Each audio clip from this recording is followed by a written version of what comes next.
Welcome to Resident Evil 4 Remake Grand Order. One of the highest praised video games of all time has been remastered, and today I'm here to give you an honest review and rundown of what to expect with Resident Evil 4. There will be spoilers for this almost 20-year-old game, so please be aware. And whilst we're on the subject, did you know that Bruce Willis was dead in The Sixth Sense the whole time? I'm a sick individual, but only because in memory of a classic, I will be conducting this video entirely on the Resident Evil 4 limited edition chainsaw controller, presumably being the first person on Earth who has ever attempted to use this thing for its intended function. You play as Leon Kennedy, brought into the White House by current President Joe Biden, who asked for help with his Let's Play channel. Upon Leon mentioning that he thinks PewDiePie is funnier, the President of the United States punishes Leon by exiling him to the worst place on Earth, Spain, to find his kidnapped daughter. This video truly does not get better from here, so please, I'm begging you, subscribe to the channel and get this video to 5,000 likes for absolutely no reason. The game opens with Leon riding in the back of a police car headed to the rural and completely backwards town of Barcelona. The officers joking about the fact that hitchhikers have already gone missing recently, only for one of the officers to go missing, and Leon runs off to find them. Entering a rural hut, Leon discovers the bloody ID of the officer he was riding with, and already I am concerned. In the original, Leon Kennedy enters the villager's house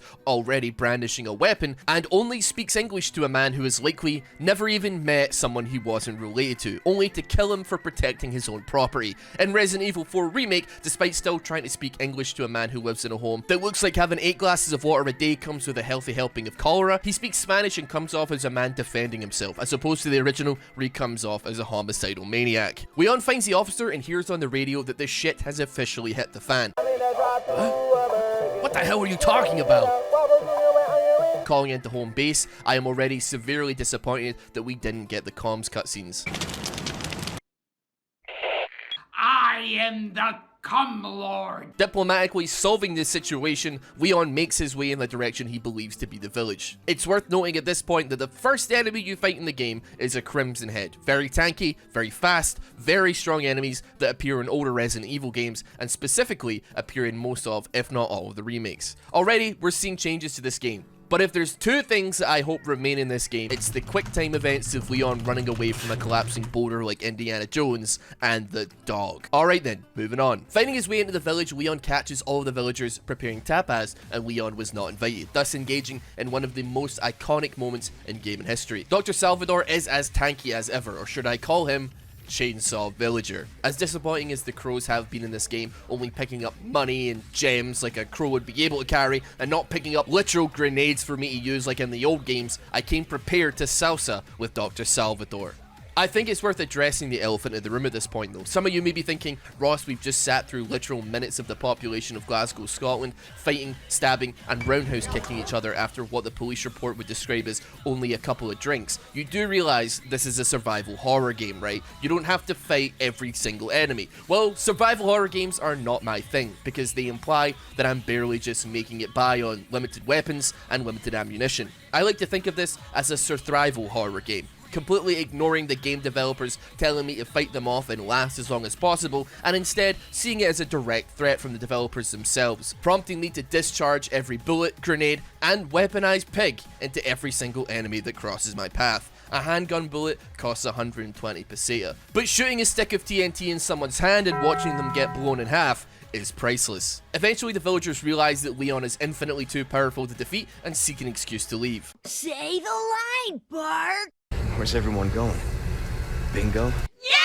We continue to progress through the village when the physical embodiment of a gas station hamburger that gave me simultaneous salmonella and campylobacter bacteria decides that an all-dirt diet is the only way to cure what ails me. Further down the line, I experience bear traps. A lot of them. So many bear traps. We rescue a man named Luis from a burlap sack just to be ganked in a basement by the Undertaker, who injects us with Las Plagas. Las meaning the, Plagas meaning pests. A parasitic virus that turns a person into the worst thing imaginable. A Spanish person. We wake up and we're stuck with Luis attached to a pulley system. That is until the one individual carrying the key decides to walk in, break his own neck on her chain, and allow us to free ourselves, Luis dashing off ahead. With all of our guns taken, we make our way out, learning to stab, learning to parry, which if you've ever seen me play a Souls game before, you will understand that that isn't happening. We reclaim our weaponry and encounter the merchant for the first time, being recast by Vinnie Jones this time around and sounding exceptionally British. Welcome. I've got something new for you, mate. This is what I was meant to get. It's a watch. Looks like a fucking alloy. £30. I thought, wow, that looks great. That looks awesome. Do you want to see what it looks like a fucking person? It's a fucking sticker, bruv. After buying up literally every possible gun I could, we make our way to the Valley Settlement, picking off some enemies with their new hardware and making sure to waste as much ammo and health as possible in a bid to make the game slightly more challenging. We grab the key for the next area, slot it in, and quickly meet Dr. Salvador again. It's worth mentioning that you can parry his chainsaw with a literal kitchen knife. I, however, did not do this on purpose. After dealing with him, we make our way inside a house, only to once again end up meeting The Undertaker at WWE SmackDown, requiring us to be saved by a mysterious figure who once again leaves us alive, for some reason.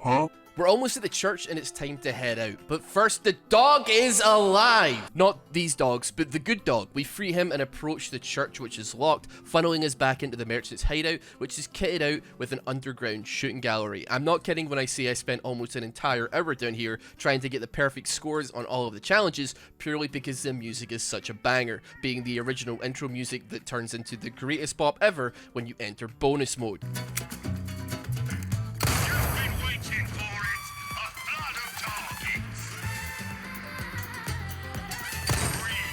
After we spend all of our bowling alley tokens on the nearby Gachapon machine and get the worst pulls ever conceived by mankind, even in Genshin Impact I pulled a 5-star deal look at my first 10 pulls, and this game thinks I'm going to be satisfied by pulling Soldier with Hammer after spending 45 minutes shooting at pirates. We look out onto the lake and see one of our police officer friends being dropped into the water, and it's time to test if the ancient internet troll still works.